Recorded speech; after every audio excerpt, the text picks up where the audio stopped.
Azerbaycan, Nahçıvan ve Türkiye ile birleşiyor.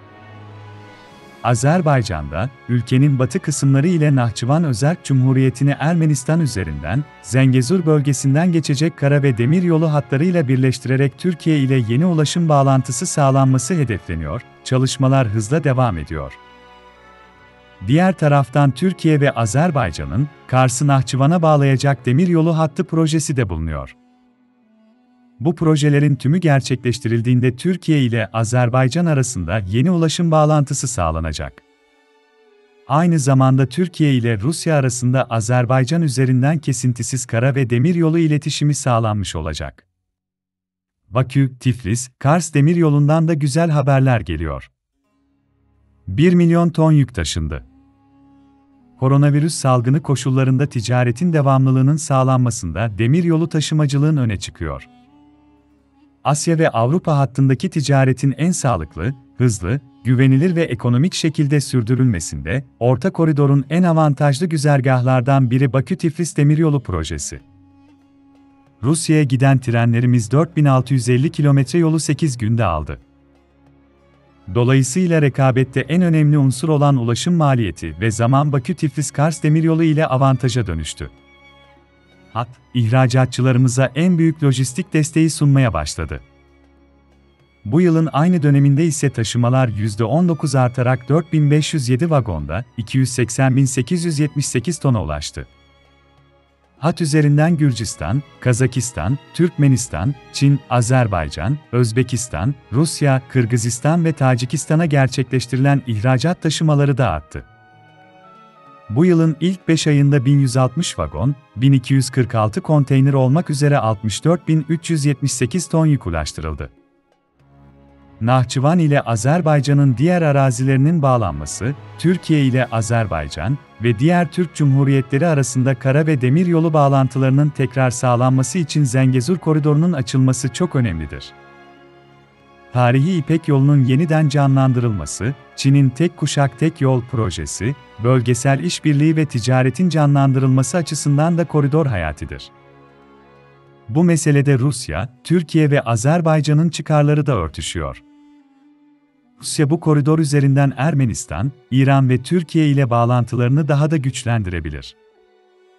Ermenistan koridorun açılmasıyla Azerbaycan üzerinde Rusya ile ticaret yapabilir.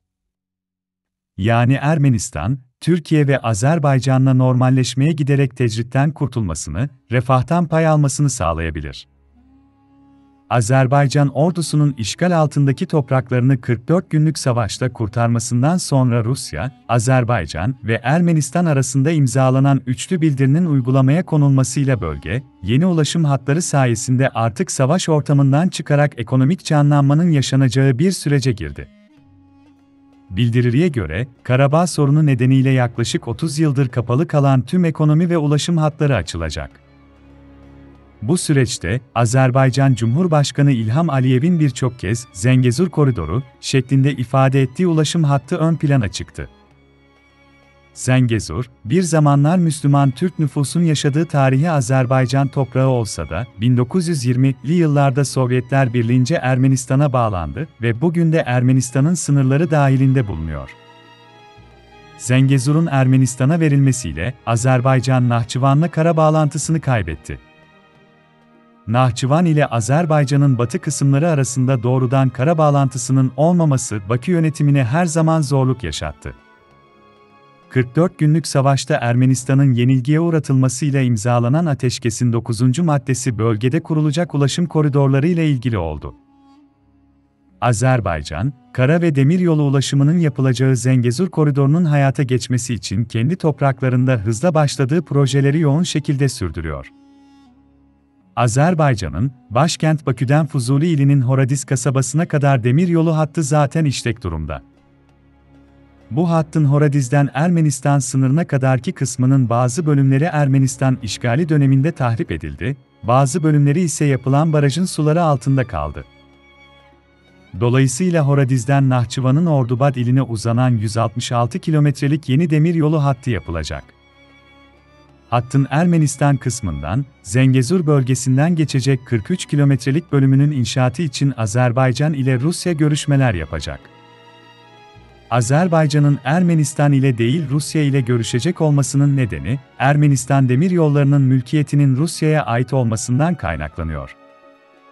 Ordubad'dan, Nahçıvan'ın kuzeyinde bulunan Türkiye, Ermenistan ve İran'a yakın Velidağ istasyonuna kadarki 158 kilometrelik hat ise kapsamlı tamir edilecek. Velidağ'da biten hat, Ermenistan sınırına kadar 14 kilometre uzatılacak.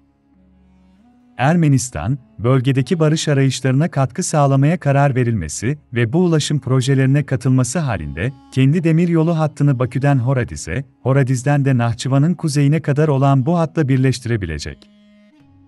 Böylece Ermenistan, Rusya ve İran'a kesintisiz ulaşım elde edebilecek. Demiryolu hattıyla paralel olarak aynı güzergahlarda karayolu hatlarının da devreye girmesi söz konusu. Azerbaycan, Zengezur'a uzanacak Ahmetbeyli-Horadiz-Miminic otoyolu projesine başladı ve proje hızlı şekilde ilerliyor. Demir İpek yolu üzerinden gerçekleştirilen taşımacılığa çoğalan talebin karşılanması için ve mevcut tren seferlerinin artırıldı ve yeni blok yük trenleri sefere konuldu. Demir İpek yolu, geçmişte olduğu gibi bugün de geçtiği tüm topraklara bereket getiriyor ve getirmeye devam edecek. Yolculu taşımalarda gelecek sene özel şirketler tarafından gerçekleştirilecek. Kars'ın trene binen bir kişi Bakü'ye kesintisiz ulaşılabilecek. Kars Lojistik Merkezi'nde gümrükleme işlemi de başlıyor. Yeni lojistik merkezi Kars'ta açıldı. 9 hat üzerinde, 400 bin metrekare alan üzerine kurulu ve 412 bin ton taşıma kapasitesine sahip Kars Lojistik Merkezi'nin birinci etap ve demiryolu bağlantısı, tamamlanıp faaliyete geçti. Yapımına 2017 yılında başlamıştı.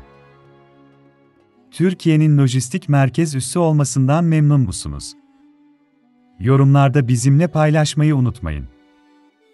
Yerli ve milli projeler kanalımıza abone olmayı unutmayın. Sağlıcakla kalın. Kaliteli ve ilham verici videolar hazırlamak için girdiğim bu macerada, benimle birlikte olmak için kanalıma abone olabilirsin.